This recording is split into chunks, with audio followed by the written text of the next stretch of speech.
morning guys! Good morning po mga kasangkap. Welcome po sa ating channel, Eloy Cusinero Vlogs. LG Eloy Cusinero. For today's video mga kasangkap, gagawa pa tayo ng biko recipe at syempre gagawa din po tayo ng kalamay recipe.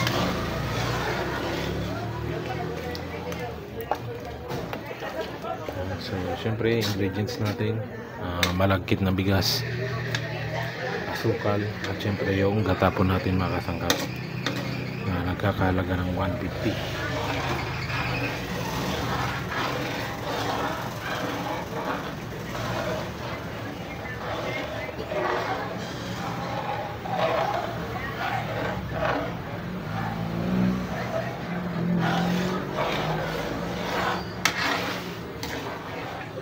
Haluin lang natin hanggang sa makabuo po tayo ng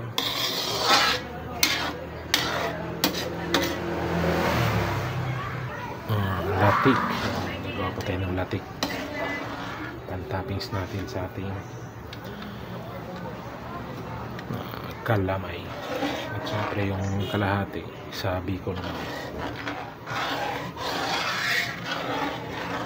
Siyempre kailangan natin dito ng gata, asukal at siyempre bigas na malagkit mga kasangkap.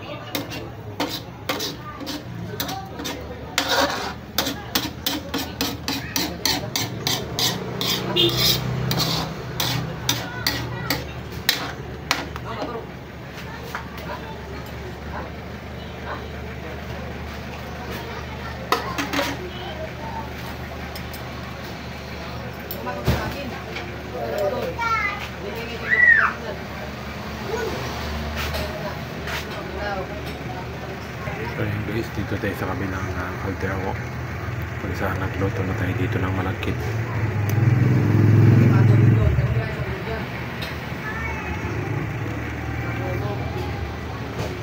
Yan, so nilagyan po natin ng daon ng pandan, pampabango.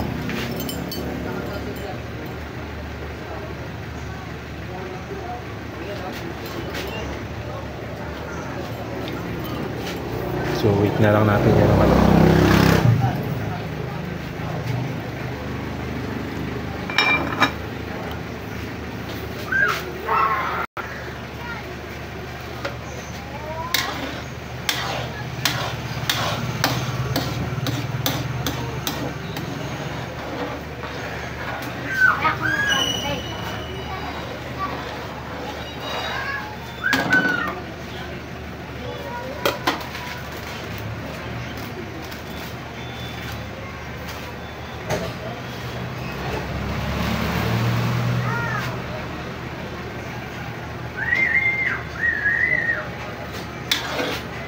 May lang natin halo, ihahalo para hindi siya magdikit. Dikit ka naman sa kawali. Aalis kasi tayo kaya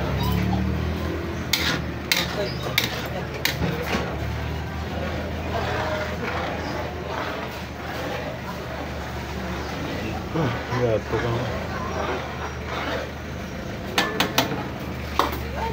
So, wala pa yan, malapit na.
Yan guys, nilagyan natin ng sugar.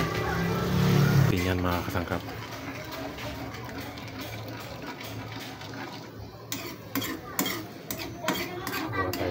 latik.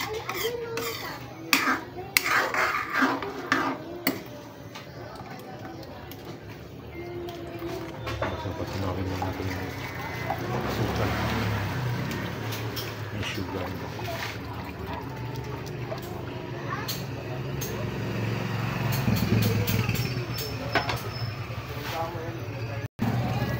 Yan, continuous lang natin yung paghahalo-halo niya hanggang sa magiging latik na siya. Mas malapot pa. Yung malabnaw pa to eh. Mamaya lalapot ko ito.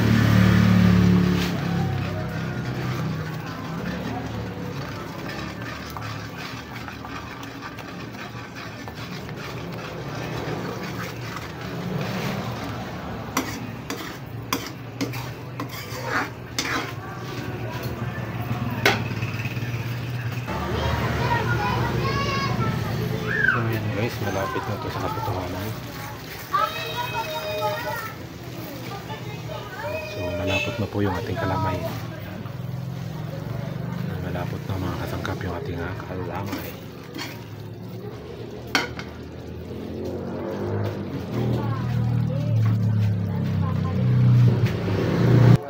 Latik pala yun, hindi pala yung kalamay. Latik para sa ating kalamay. So okay na to.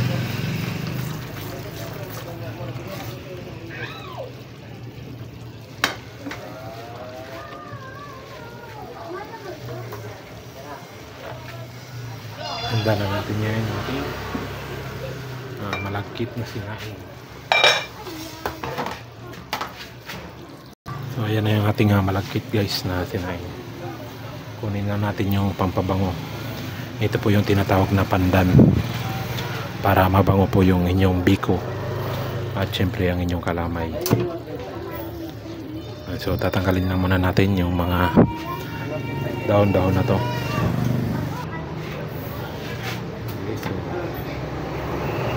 Alisin lang natin yung lahat.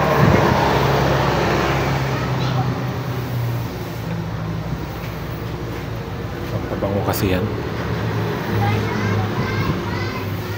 para mabango yung ating sinaing na malagkit.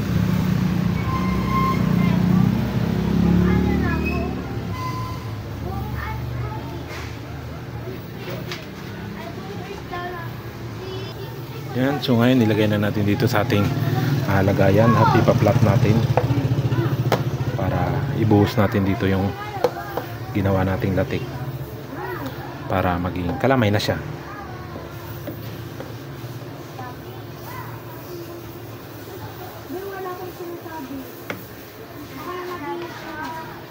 Yan, ipa-flat lang natin. So yun guys, papantayin lang natin. Ipa-flat natin para maayos yung pagkalagay ng kalamay. Ayun ang kalamay ako ng kalamay eh. Yung latik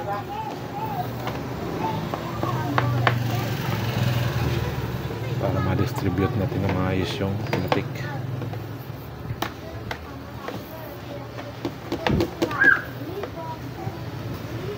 So ayun guys, pag napantay na, okay na yan. Ibuhos na natin yung latik natin.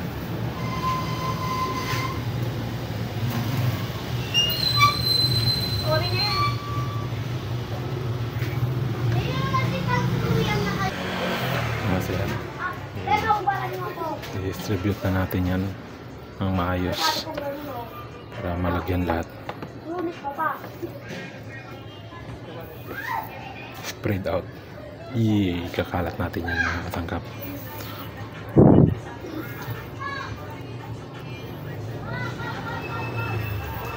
Huwag nyo nang masyadong patagalin pagkaluto nyo, kasi pag pinalamig nyo ay na siya, titigas po yan.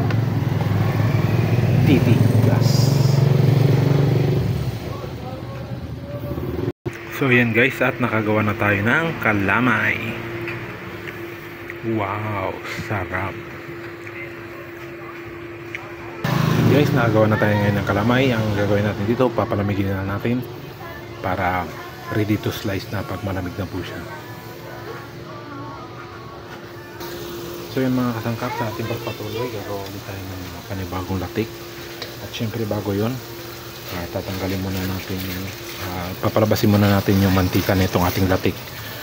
So wala pang asukal. Kasi pag nilagyan na natin ng asukal kaagad, hindi po tayo makakakuha nung pan-toppings ng ating biko. Ayan, so yun po ang gagawin natin ngayon, yung pan-toppings ng biko mga kasangkap. Ang tawag kasi sa Bisaya nun lunok. Ayan. So papalabasin muna natin yung oil nito para makuha yung pan-toppings. Ayan, so pagpatuloy lang yung paghalo-halo hanggang sa lumabas yung oil ng ating gata. Pag nakuha na natin yung pan-toppings, saka natin lagyan ng sugar, saka tayo gagawa ng latik para sa ating biko.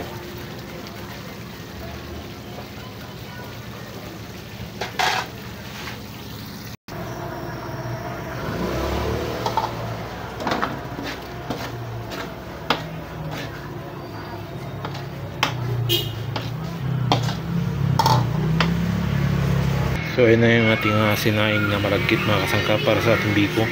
Pagpasensyahan nyo na, wala na yung ilaw ng ating cellphone, kusang namatay, ayaw na mag flash, wala na tayong ilaw. So ito na yung ating latik para sa ating biko recipe. So ilalagay na natin ngayon yung ating sinaing dito.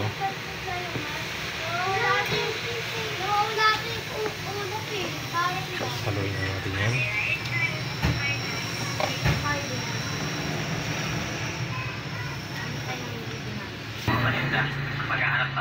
Ayan guys, yung ating biko. Sa paghahanap ng kanyang team, isang matandang lalaki.